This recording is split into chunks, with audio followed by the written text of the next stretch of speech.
हिसार लोकसभा चुनावी रण में तमाम प्रत्याशी अब सामने आ चुके हैं। बात कर ली जाए अगर कांग्रेस की, तो कांग्रेस ने जयप्रकाश पर हिसार से दांव खेला है। इसके साथ साथ अगर दूसरी पार्टियों की बात कर ली जाए तो यहां से बीजेपी ने रणजीत चौटाला को मैदान में उतारा है। इसके साथ साथ नैना चौटाला जो कि है वो जेजेपी से मैदान में, और साथ ही साथ अगर इनेलो की बात कर ली जाए तो सुनैना चौटाला पर दांव खेला गया है। इसके साथ साथ कुछ और पार्टियों के भी उम्मीदवार मैदान में है। लेकिन लोगों की अगर बात कर ली जाए, आम जन की बात कर ली जाए, वो क्या कुछ मुद्दे इस चुनाव में अपने जहन में बिठाए हुए हैं और किस तरह से इस चुनावी माहौल को अपने मुद्दों के जरिए एक तरह से बदलने की कोशिश करेंगे, तमाम पहलुओं पर कुछ लोग हैं हमारे साथ, इनसे बातचीत कर लेते हैं। क्योंकि असली नेता को एक नेता बनाने का हक जो है वो वोटर ही अदा करते हैं। वोट के अधिकार को पाने के बाद, एक तरह से वोट को पाने के बाद ही नेता अगला कदम बढ़ पाता है। बातचीत कर लेते हैं। बताइए जी, एक नेता में क्वालिटी क्या देखते हैं? हिसार के अगर समीकरणों की बात कर ली जाए, किन मुद्दों को ध्यान में रखकर आप इस बार वोट डालेंगे? एक तो जी नेता दल बदल, पहला पॉइंट तो मेरा ये है कि नेता दल बदलू नहीं होना चाहिए। कई बार क्या होता है कि नेता कभी कांग्रेस पार्टी में, कभी बीजेपी में, कभी INLD में, कभी जेजेपी में दल पलटते रहते हैं बार बार, ये ठीक है। और जो साथ में कार्यकर्ता लगे हुए होते हैं उनकी एक तो बिराना माटी होती है और उनकी ये करते रे माटी। और हल्के में नेता को पता होना चाहिए कि इस हल्के में क्या काम करवाना है, कैसे करवाना है, हर एक चीज़ का पता होना चाहिए। और पढ़ा लिखा नेता होना चाहिए। ये कई नेता तो ऐसे है भाई साहब, गुंठा छाप उन्हें अपना नाम कौन लिखना होगा, वे शिक्षा मंत्री बन जाए।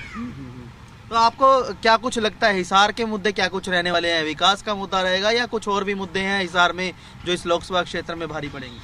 विकास के मुद्दे भाई साहब। और बीजेपी पार्टी ने तो एक जुमला बना के दिखा रखा है बार बार, भी हमने 15 लाख दे देंगे, ये करवा देंगे, वो करवा देंगे, करते हैं बार बार। और करने के लिए तो इनके पास में कुछ भी नहीं है। आप बताइए जी, आपको क्या क्वालिटी चाहिए? मुद्दे क्या लगते हैं, समस्या क्या लगती है? हिसार में तो घूमते होगे आप, दिखता है कुछ? हाँ जी, ये तो है। मुद्दा ये है भाई साहब, एक तो मिलनसार होना चाहिए। और रही शिक्षा की, हर गांव को जानना चाहिए नेता, वो हर गांव को पहचाने। भी हल्के में इतने गांव है तो यही है जी, नेता ऐसा होना चाहिए। अच्छा, और क्या क्वालिटी मांगते हैं एक नेता में? क्योंकि पढ़ा लिखा शिक्षित होना चाहिए, यही होना चाहिए। आपने भी पहले भी कई बार वोट डाले होंगे। हाँ सर। जो बातें करते हैं नेता, लगता है पूरे हो जाती है? ना सर, ये जुमले बहुत साल पड़े, जुमले से लोग बच जाओगे भी पार अभी, और जुमले खत्म है। हाँ सर। और क्या कुछ लगता है? आप कौन से गांव से हो? मैं गांव गंगुआ से हूँ सर। तो वहाँ पर क्या कामकाज है, कुछ विकास, या गांव में पानी की समस्या कुछ है ऐसा जो इस बार चुनाव में भी इफेक्ट डालेगा? विकास तो मन तो देखिए कौन जी, यो हमारा इसका नाम है विकास, यो दिखे मन तौर की विकास कौन कुछ भी, और विकास नहीं कुछ भी। अच्छा, हाँ जी। आप बताइए जी, आपको क्या कुछ चाहिए नेता में एक, और क्या क्या समस्या लगती है? नेता वही हो जो सभी समाज को समान विकास करे, समाज को, सभी समाज को एक तरफ से देखे, और जो मान लो महिलाओं की रक्षा करे, अपने जो इंफ्रास्ट्रक्चर है उसको बढ़िया डेवलप करे, यही चाहिए जी। और तो क्या चाहिए नेता से? अच्छा, हिसार में क्या कुछ दरकिनार लगती है आपको? कामकाज की बात कर लीजिए, कामकाज के बिहार पे वोट डालेंगे या फिर कास्टिज्म की जिस तरह से बातें होती हैं वही रहेगा? इस बार कुछ अलग दिख रहा है, कामकाज के ऊपर दे रहे हैं वोट, कास्टिज्म लगभग खत्म सा ही दिख रहा है अब।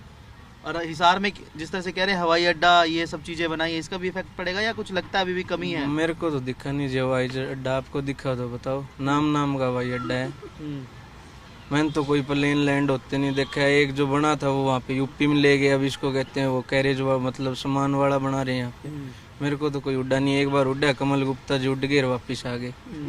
और क्या चाहिए नेता में फिर? मतलब ये 5 जो सामने नाम है, क्या लगता है इनकी क्या क्वालिटी है कुछ क्वालिटी? ये तो सारी वार्ग है जी, एक भी कोई सारगन को कोई नेता नहीं मिला आपका। कोई कलाइट से इंपोर्ट किया, कोई सरसा से कर रखे 3 इंपोर्ट, और तो क्या है। लेकिन चुनना तो इन्हीं में से पड़ेगा।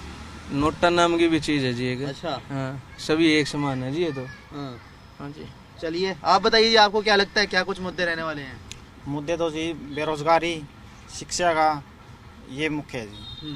क्योंकि पिछले 10 साल में जितनी बेरोजगारी हुई है शायद ही कभी हुई होगी, और शिक्षा का स्तर उठाना है, मुख्य मुद्दे तो यही है जी। लेकिन कहते तो सभी है, हम ये कर देंगे, शिक्षा भी उठा देंगे, सड़कें बनवा देंगे। अब 10 साल का और पहले 10 साल का कंपैरिजन कर लो, कितना फ़र्क आया है। इन्होंने 10 साल में इतना मूर्ख बनाया लोगों को, बोल झूठ। उससे पहले काफ़ी अच्छा था। ये कहते थे डॉलर की बात करते थे, आज कहाँ है। पेट्रोल डीजल की बात करते थे, जिसके नाम पे आए थे। नारी के बहुत हुआ अत्याचार, अब की बार मोदी सरकार, ये नारे थे। आप इनके 2013 के नारे सुन लो और अब सुन लो, जो जो इन्होंने बातें बोली उसके सारा अपोजिट हुआ है जी। जिस तरह से बातें कर रहे हैं कि तमाम मुद्दे हैं, सीधा सीधा ये तो कह रहे हैं कि ब्रजेंद्र ने कुछ करवाया नहीं था, कुछ हुआ नहीं क्या? भाई ये बात से सहमत हूँ जी। मोदी जी कह रहे हैं 400 पार का नारा, साउथ में क्लीन स्वीप हो रहे हैं वो। मेरे को तो 200 का ही आने का नहीं लग रहा। मेरे को लग रहा है पाकिस्तान से ले आएंगे 10-20 सीट, इधर बांग्लादेश से। वैसे हो जाए तो 400 पार अलग बात है, नहीं कोई 400 पार नहीं है जी। हिसार लोकसभा के तो देखो जिस प्रकार से इन्होंने पिछले 7 साल से एयरपोर्ट की बात कर रहे हैं, ये भाई ने बताया एयरपोर्ट कहीं पर नहीं दिखाई देती है। और शिक्षा का है, कोई यूनिवर्सिटी खोल ली हो, कोई कॉलेज खोला हो, इन्होंने कोई नया स्कूल बनाया हो, तो मुद्दे तो ये है। सबसे बड़ा बेरोजगारी और शिक्षा का मुद्दा है।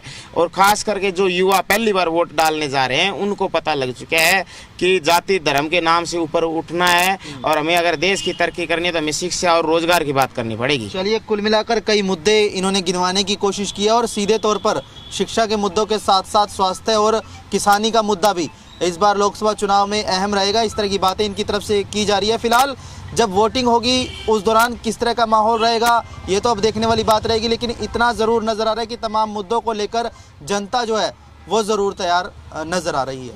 कैमरा पर्सन राजेंद्र कुमार के साथ रोहित कुमार, जी मीडिया हिसार।